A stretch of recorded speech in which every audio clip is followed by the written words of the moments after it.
मेरे दोस्त को हमेशा से ही बहुत सारी गर्लफ्रेंड रखने की आदत थी। धन दौलत की कमी ना होने की वजह से उसे रोज़ नई लड़की तलाशने की ज़्यादा दिक्कत ना होती। लेकिन वह जब भी अपनी गर्लफ्रेंड को घर लेकर जाता, उसके बाद वह लड़की गायब हो जाती। आखिर वो उन लड़कियों के साथ क्या करता था? एक दिन जब मैंने छुप कर देखा तो मेरे पैरों तले ज़मीन खिसक गई। मैंने देखा कि वह तो मेरा नाम सचिन है। अच्छी पढ़ाई और मेरी मेहनत की वजह से आज मैं अपने पैरों पर खड़ा हो चुका हूँ। मेरी सरकारी नौकरी जो लग गई थी, आज माँ पापा और खुशी का कोई ठिकाना नहीं था। अपने माँ पापा के इकलौते संतान होने की वजह से उन लोगों को सिर्फ मुझसे उम्मीद ही थी कि मैं एक ना एक दिन कामयाब हो जाऊं। आज उनका सपना पूरा हो चुका था। खैर, कुछ दिन बाद मेरी ज्वाइनिंग लेटर आ गया और मैं देहरादून जाने की तैयारी करने लग गया। आज से पहले कभी भी माँ पापा से दूर नहीं गया था, तो जाने की बड़ी मुश्किल हो रही थी। माँ पापा का उतरा चेहरा साफ बयां कर रहा था कि वो लोग मुझसे दूर नहीं रहना चाहते थे, लेकिन झूठी मुस्कुराहट लाकर वो मुझे हौसला दे रहे थे। मैंने माँ पापा से कहा कि बस कुछ दिनों की बात है, सिर्फ वहाँ सेटल होने के बाद आप लोगों को भी बुला लूँगा। खैर, ऐसे ही उनका आशीर्वाद लेकर मैं अपनी ड्यूटी पर निकल गया। देहरादून पहुंचकर एक कमरा रेंट पर लिया और खाने वगैरह की व्यवस्था की और दूसरे दिन से अपने ऑफिस जाने लगा। ऑफिस से मेरा मुलाकात राहुल से हुई। मेरे साथ ही नौकरी करता था। बातों बातों में हम दोनों एक अच्छे दोस्त बन गए।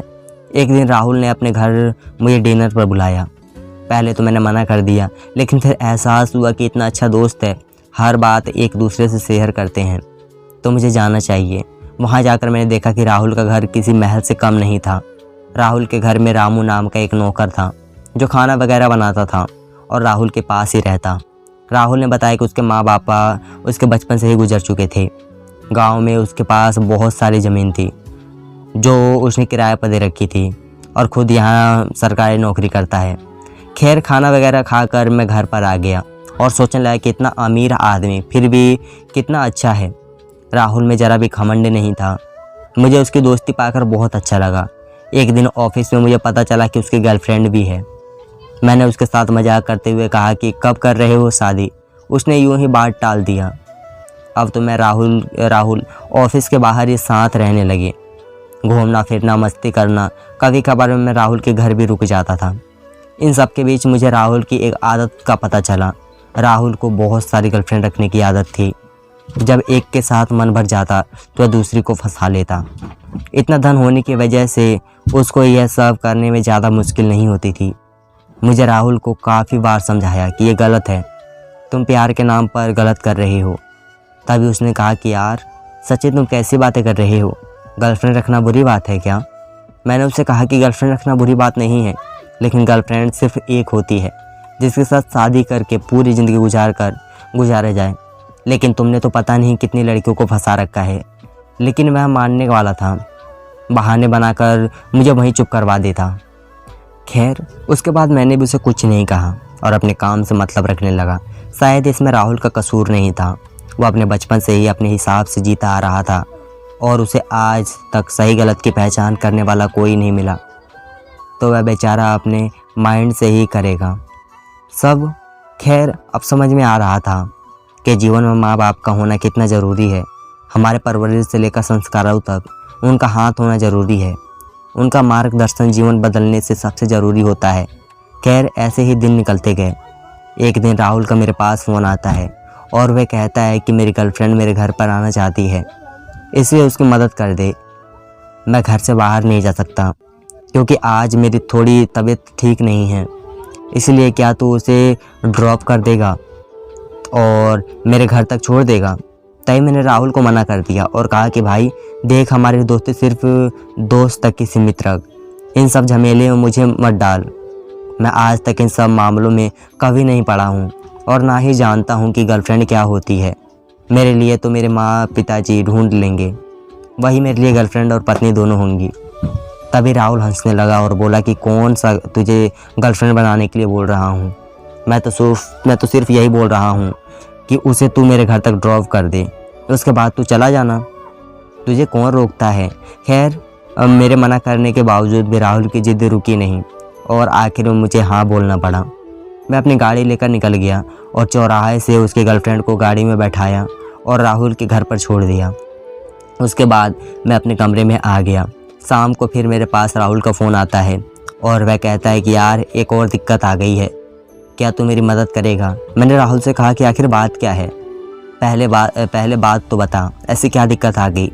तभी राहुल कहने लगा कि यह सब मैं तुझे बाद में बताऊंगा, पहले एक काम कर, तू नुक्कड़ वाली दुकान पर जा, वहाँ पर एक आदमी तुझे एक थैली देगा, उस थैली को लेकर तू मेरे घर पर आ जा और बाहर मेरी नौकर इंतज़ार कर रहा होगा, उसे वह थैला दे देना, अगर चाहे तो अंदर भी आ जाना। तभी मैंने उसे कहा कि यार तू यह क्या अजीबोगरीब काम मुझसे करवा रहा है। तभी कहने लगा मेरी गर्लफ्रेंड को मेरे घर पर ड्रॉप कर दे, कभी कहता है कि तू थैली लेकर आ जा। आखिर यह सब क्या चल रहा था। मुझे देखकर इन सब झमेले में नहीं पड़ना, प्लीज़ मुझे बख्श दे। तभी राहुल कहने लगा कि यार तू दोस्त है या दुश्मन, कभी तो काम आ जाया कर, और मैं तुमसे कौन सा किसी का मर्डर करवा रहा हूँ जो तू ऐसी बातें कर रहा है। मैं तो सिर्फ इतना बोल रहा हूँ कि वह थैली ले जाकर मेरे घर पर पकड़ा दे, इसमें तेरा क्या जाता है। और वैसे भी अगर तुझे कभी ज़रूरत हुई तो मैं भी तो तेरी ज़रूरत का ख्याल रख कर तेरी मदद कर दूंगा ना। तभी मैंने राहुल से कहा कि नहीं भाई, मुझे इस तरह की कभी कोई ज़रूरत नहीं पड़ेगी, वैसे मैं अपने काम खुद करता हूँ और इन सब झमेले में नहीं पड़ता ही नहीं हूँ। फिर राहुल ने फिर से जिद करना शुरू कर दिया। तभी मैंने उससे कहा कि ठीक है, मैं थैली लेकर आ जाता हूँ। मैं गाड़ी लेकर फिर से निकल गया और एक दुकान के आगे एक आदमी खड़ा था, जिसके हाथ से मैंने थैली ली और राहुल के घर की तरफ निकल पड़ा। मैंने थैली को खोलकर देखा कि आखिर उसके अंदर हो क्या। मैं सीधा थैली लेकर राहुल के घर की तरफ चल पड़ा। घर के बाहर उसका नौकर खड़ा था। उसने कहा कि सर ने थैली लेने से बोला है, लेकिन मैंने उसे देने को मना कर दिया और सीधा अंदर चला गया। जाकर सीधे राहुल का कान पकड़ लिया और बोल दिया कि बस भाई, मुझसे और कुछ नहीं होगा, तू मुझसे कोई क्राइम तो नहीं करवा रहा है ना। तभी उसके गर्लफ्रेंड भी बैठी थी, इसलिए मैंने ज़्यादा कुछ नहीं बोला। मैं चलता हूँ, कल ऑफिस में मिलते हैं। राहुल ने कहा ठीक है भाई, तेरा थैंक यू। मैं जाने लगा। तभी उसने कहा कि आज रात का खाना यहीं पर खा लेना, टाइम से आ जाना। तभी मैंने उसे कहा कि नहीं, मैं नहीं आऊँगा, मैं तो होटल से ही लेकर खा लूँगा, तू अपनी गर्लफ्रेंड के साथ मस्ती कर। तभी वो हंसने लगा और मैं वहाँ पर सीधे कमरे की तरफ निकल पड़ा। लेकिन मेरे मन में सिर्फ यही चल रहा था कि आखिर उस थैली में होगा क्या, और राहुल ने ऐसा क्यों किया होगा कि थैली मुझसे ही मंगवाए, कि वह आदमी भी उसे लेकर आ सकता था। खैर फिर मैंने अपनी सोच को विराम दिया और सोचा कि उसका मसला क्या, मुझे क्या, मेरे तो कोई सिर्फ थैली पकड़ानी थी तो मैंने पकड़ा दी। खैर दूसरे दिनों ऑफिस चला गया। वहाँ पर राहुल आ गया। राहुल बहुत सादा की तरह खिला नहीं था। उसके चेहरे पर सिकन थी और बार बार उसके माथे पर पसीना आ रहा था।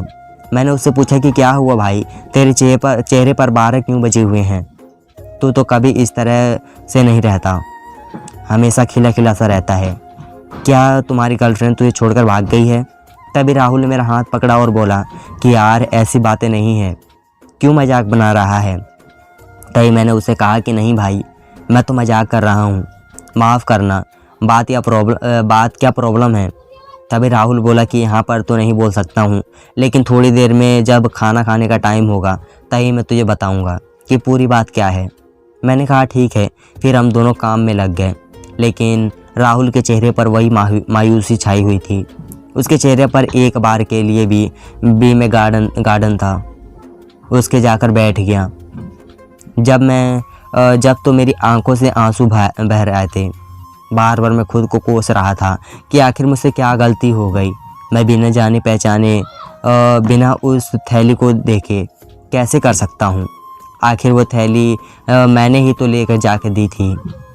अगर मैं यह थैली ले जाकर देता तो शायद मेरे हाथ यह पाप नहीं होता। एक मायूस बच्चा चला गया जो पूरा इस दुनिया में आया ही नहीं था। लोगों को पता नहीं क्या हो गया है। मुझे राहुल पर गुस्सा आ रहा था और मैं खुद को कह रहा था कि मुझे राहुल से दोस्ती करनी ही नहीं चाहिए थी। इतने में राहुल भी वहीं पर आ जाता है और वह कहने लगता है कि यार इसमें तेरी क्या गलती है, तूने तो बस वह थैला ला कर दी थी। अब तू ही बता मैं क्या करता। मैं अंजलि से शादी भी नहीं कर लेता।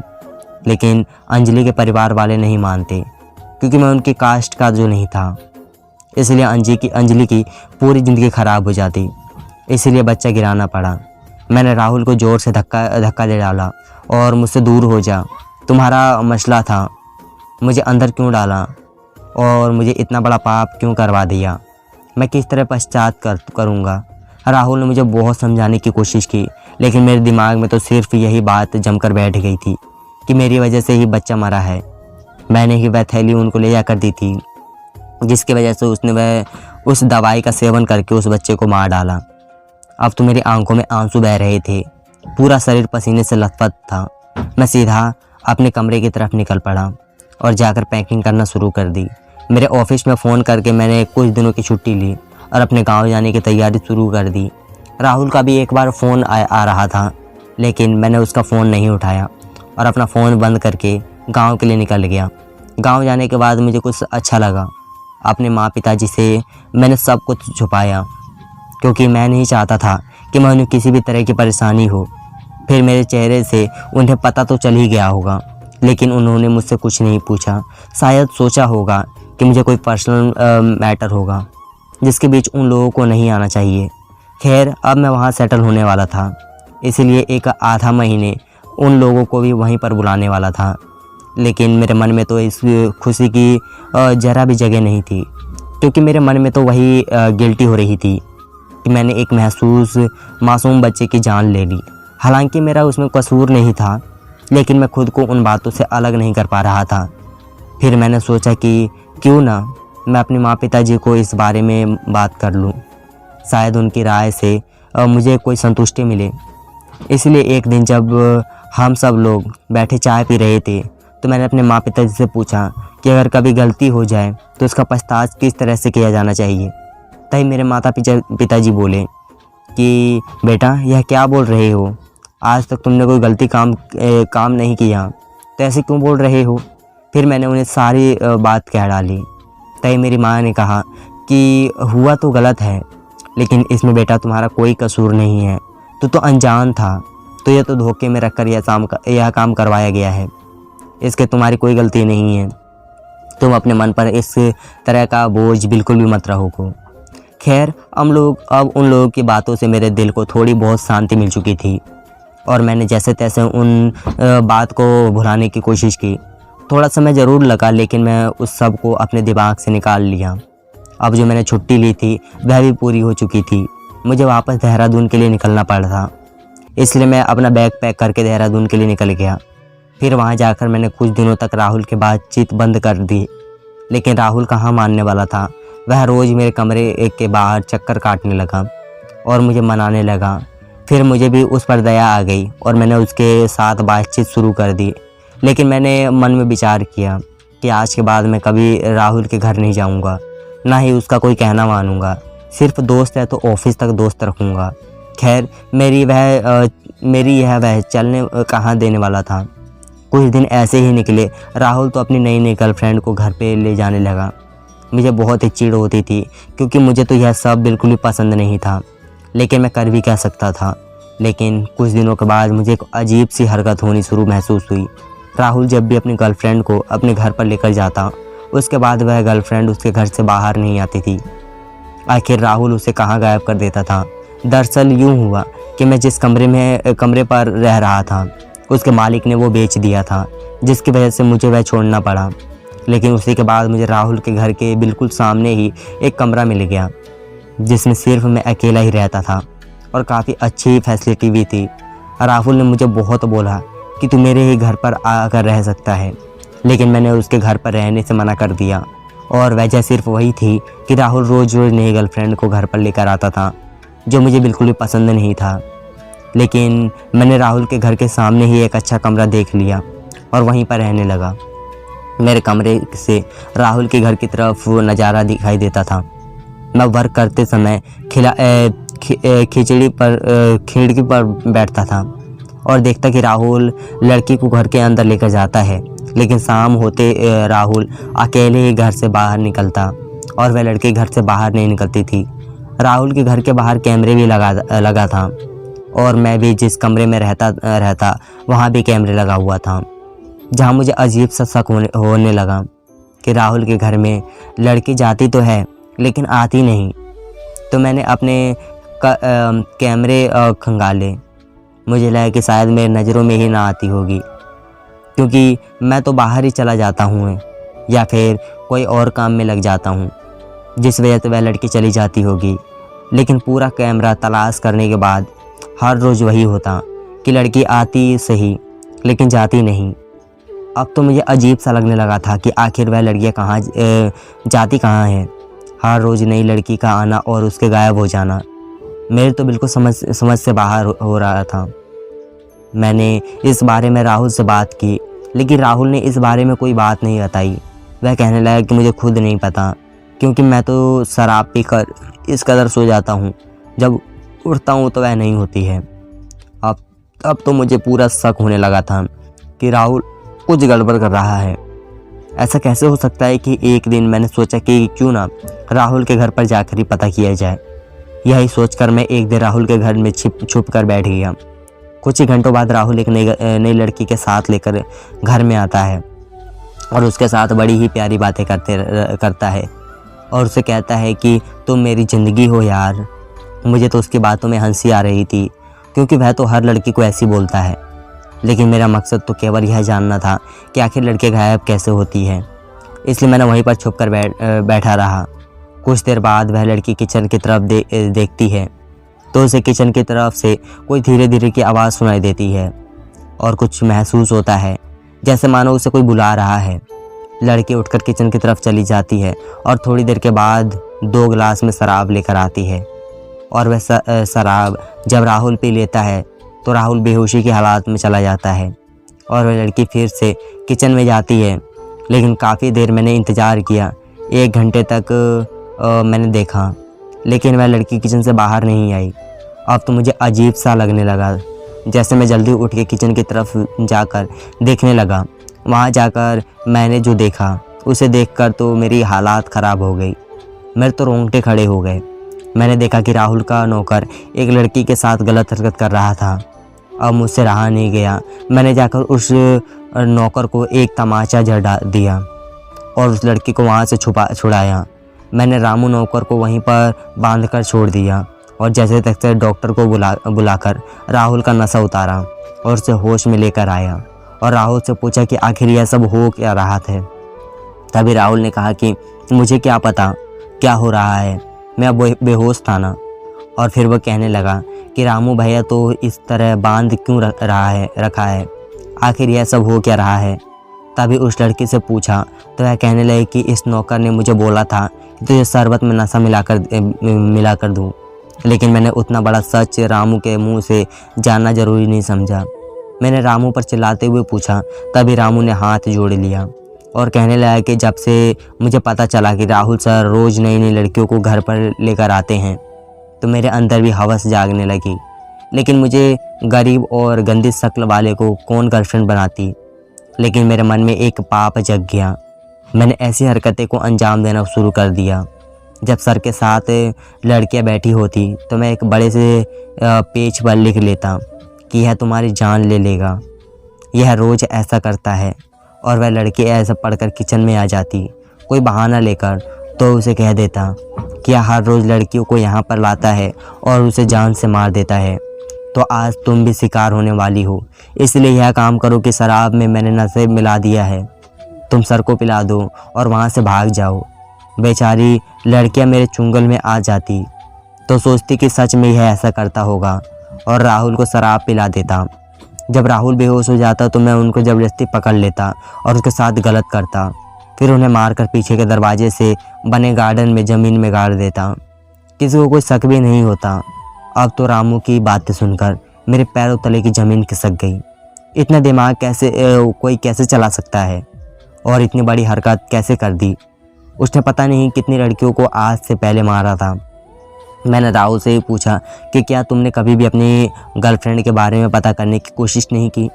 तभी राहुल ने कहा कि जब मैं होश में आता तो मुझे लगता कि मैंने कुछ ज़्यादा ही शराब पी ली, जिसकी वजह से वह चली गई है। और मैंने कई बार उन्हें फ़ोन करने की भी कोशिश की, लेकिन उनका फ़ोन बंद आया और मैंने सोचा कि शायद उन्होंने कोई और बॉयफ्रेंड देख लिया। क्योंकि मैं तो शराब के नशे में पता नहीं क्या कर देता। मैंने राहुल से कहा कि मैंने तुझे कितनी बार समझाया था कि तेरी ये हरकतें कभी भी तुझे भारी पड़ सकती है, लेकिन तुमने मेरी एक ना मानी। अब तो राहुल की आंखों में आंसू थे। हम लोगों ने पुलिस को फ़ोन किया और रामू को अरेस्ट करवा दिया। न जाने बेचारे उन लड़कियों का क्या हाल किया होगा, किस तरह उनकी जान ले ली होगी। खैर, मैं अपने कमरे में आ गया था। मेरी आंखें भरी हुई थी। मैं तो बार बार यही सोच रहा था कि आखिर उन लड़कियों की गलती क्या थी। उन्होंने एक लड़के से प्यार किया जिसकी सज़ा उन्हें ही मिली, और नौकर भी ऐसा कैसे कर सकता है। क्या रामू को ज़रा भी शर्म नहीं आई कि उन मासूम लड़कियों के साथ ऐसा क्यों कर रहा है। खैर, इंसान का पता नहीं हवस के अंदर आकर क्या कर जाता है। मुझे तो राहुल पर भी गुस्सा आ रहा था। फिर मैंने विचार किया कि मुझे यहाँ नहीं रहना, राहुल की परछाई भी खुद पर नहीं पड़ने देनी। इसलिए मैं एक बंगला खरीदा जो शहर से थोड़ी दूरी पर था, और अपने माता पिता को वहाँ पर बुला लिया और अपने माता पिता के साथ खुशी से रहने लगा। ऑफिस में जब कभी राहुल मिलता तो उसके साथ थोड़ी बहुत नॉर्मल बातें हो जाती, लेकिन पहले जैसी दोस्ती में मैं नहीं रहा। मुझे समझ आ चुका था कि राहुल कभी भी सुधर सकता, और राहुल की ही गलती थी जिसकी वजह से इतनी लड़कियों की जान चली गई। खैर, मैं जल्दी से इस सब को भूल गया क्योंकि मेरे माता पिता ने मेरी खूब सहायता की, और अब मैं अपने जीवन में बहुत खुश था। लेकिन मैंने एक फ़ैसला किया कि आज के बाद मैं हर लड़की को इज्जत दूंगा, हमेशा अपनी बहन मानकर उसका सहायक बनूंगा। क्योंकि जिन लड़कियों की जान गई थी उनके लिए दया मेरे मन को झकझोर कर रख रही थी, लेकिन उनके प्रति दुख और अफसोस के सिवा मैं और कर भी क्या सकता था। धन्यवाद दोस्तों।